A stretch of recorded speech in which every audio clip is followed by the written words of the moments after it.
आज सेवापूर्ती सोहळ्यानिमित्त अहिल्यानगर जिल्ह्यातील राहाता तालुक्यात ममदापूर येथील म्हसे पाटील परिवाराने आयोजित केलेल्या व्याख्यानासाठी मी सकाळी 11 वाजता निघालो.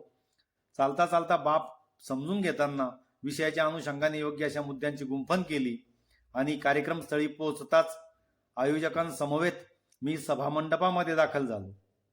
फेटा बांधण्यासाठी त्यांनी मला बसविले. फेटा बांधणाराही अगदी तरबेज होता. छान मस्तपैकी फेटा बांधून मी मान्यवरांसमवेत व्यासपीठाकडे निघालो.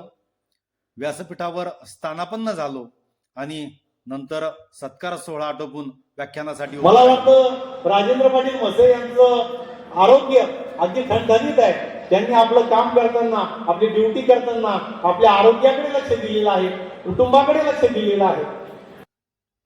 हलक्या दुःखाचं उत्तर माय असेलही, परंतु असंख्य वेदनांचा धनी हा बापच असतो. बाप या विषयावर बोलताना अनेकांच्या पापण्या ओल्याचिंब झाल्या होत्या.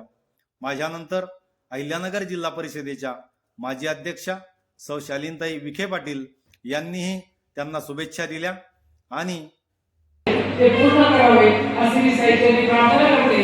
विखे पाटील परिवाराच्या वतीने, शिर्डी माता संघाच्या वतीने, आपल्या सर्वांच्या वतीने मी त्यांना मनापासून शुभेच्छा देते. हसू आणि एका डोळ्यात हसू असा हा कार्यक्रम संमिश्र असा हा भाग असतो.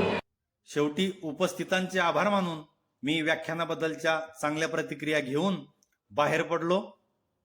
म्हसे पाटील परिवाराला मनपूर्वक धन्यवाद.